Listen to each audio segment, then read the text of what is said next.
গত বছর আগস্ট মাসে জুলাই গণ অভ্যুত্থানের শক্তি বলে আমরা অন্তর্বর্তী সরকার গঠন করেছিলাম। এরপর আমরা এখন আমাদের মেয়াদে একটি অত্যন্ত গুরুত্বপূর্ণ সন্ধিক্ষণে উপনীত হয়েছি।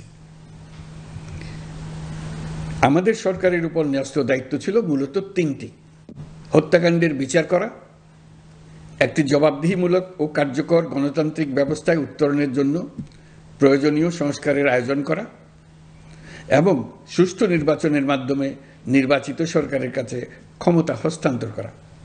আমরা জুলাই গণ অভ্যুত্থানকালে তৎকালীন ফ্যাসিস্ট সরকারের নির্দেশে সংগঠিত হত্যাকাণ্ডের বিচার কাজ এগিয়ে নিয়ে যাচ্ছে। এই বিচারের উদ্দেশ্যে গঠিত আন্তর্জাতিক অপরাধ ট্রাইব্যুনাল তাদের প্রথম রায় শীঘ্রই দিতে যাচ্ছে। ট্রাইব্যুনালে আরও কয়েকটি মামলার বিচার চূড়ান্ত পর্যায়ে রয়েছে। সাধারণ ফৌজদারি আদালতগুলোতেও জুলাই হত্যাকাণ্ড সম্পর্কিত কিছু বিচার কাজ শুরু হয়েছে। আমরা একই সাথে দেশের ইতিহাসে প্রথমবারের মতো গুমের মতো নৃশংস অপরাধের বিচার কাজ শুরু করেছি। আমি আনন্দের সঙ্গে আপনাদের জানাতে চাই যে সংস্কারের ক্ষেত্রেও আমরা ব্যাপক অগ্রগতি অর্জন করেছি। অন্তর্বর্তী সরকার নিজ উদ্যোগে বা বিভিন্ন সংস্কার কমিশনের প্রস্তাবের ভিত্তিতে অনেক গুরুত্বপূর্ণ সংস্কারের কাজ সম্পন্ন করেছে। কিছু প্রস্তাবিত সংস্কারের কাজ এখনও চলমান আছে। অধ্যাদেশের মাধ্যমে বা বিদ্যমান আইন সংশোধন করে বিচার বিভাগের স্বাধীনতা, বিচার ব্যবস্থাপনা, আর্থিক খাতে স্বচ্ছতা, প্রাতিষ্ঠানিক সক্ষমতা বৃদ্ধি, ডিজিটালাইজেশন সম্প্রসারণ ও দুর্নীতি প্রতিরোধে বিভিন্ন সংস্কার সম্পন্ন করা হয়েছে। শিয়া বাটার ও ভিটামিন ই সমৃদ্ধ লিলি বিউটি সোপ, তারুণ্যময় উজ্জ্বল ত্বকের জন্য। রিমার্ক। ভবিষ্যতে সুশাসনের জন্য এসব সংস্কার বড় ভূমিকা রাখবে বলে আমরা মনে করি। আশা করি আগামী নির্বাচিত সরকার সংসদে আলাপ আলোচনার মাধ্যমে এইসব সংস্কার গ্রহণ করবে। আমাদের আরেকটি গুরু দায়িত্ব হচ্ছে সুষ্ঠু নির্বাচন অনুষ্ঠান। আমি ঘোষণা করেছি যে আগামী ফেব্রুয়ারির প্রথমার্ধে জাতীয় সংসদ নির্বাচন অনুষ্ঠিত হতে যাচ্ছে।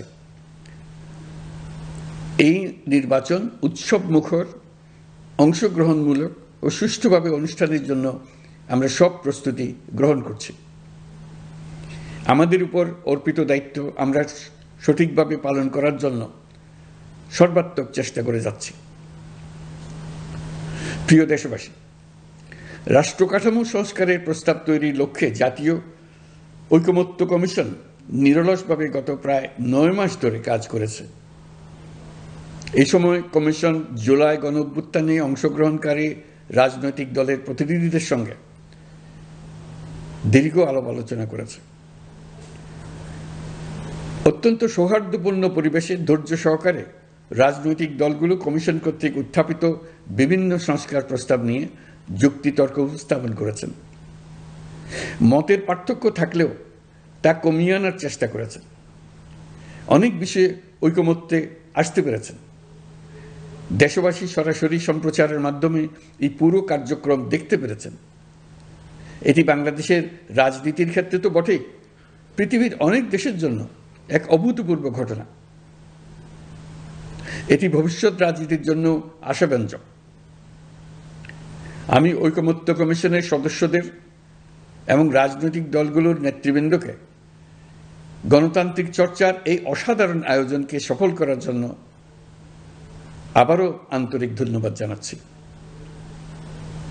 ঐকমত্য কমিশনের প্রণীত জুলাই সনদে সংবিধান বিষয়ক 30টি গুরুত্বপূর্ণ সংস্কার প্রস্তাবে রাজনৈতিক দলগুলোর মধ্যে ঐকমত্য তৈরি হয়েছে। এটি একটি ঐতিহাসিক অর্জন। কিছু প্রস্তাবে সামান্য ভিন্নমত আছে, বাকি অল্প কিছু প্রস্তাবে আপাতদৃষ্টে মনে হয় অনেক দূরত্ব আছে, যা গণতান্ত্রিক প্রক্রিয়ায় অস্বাভাবিক কিছু না। তবে খতিয়ে দেখলে দেখা যায় যে এসব প্রস্তাবগুলোর ক্ষেত্রেও আসলে মতভিন্নতা খুব গভীর নয়। কেউ সংস্কারটা সংবিধানে করতে চেয়েছেন, কেউ আইনের মাধ্যমে করতে চেয়েছেন, কিন্তু সংস্কারের প্রয়োজনীয়তা, নীতি ও লক্ষ্য নিয়ে কারো মধ্যে মতভেদ নেই। কাজেই রাজনৈতিক দলগুলোর প্রকাশ্য বক্তব্য যতখানি পরস্পর বিরোধী অবস্থানে আছে বলে মনে হয়, জুলাই সনদ সঠিকভাবে বিশ্লেষণ করলে ততখানি মত পার্থক্য দেখা যায় না। এটি আমাদের অনন্য অর্জন। এতে জাতি এগিয়ে যেতে সাহসী হয়।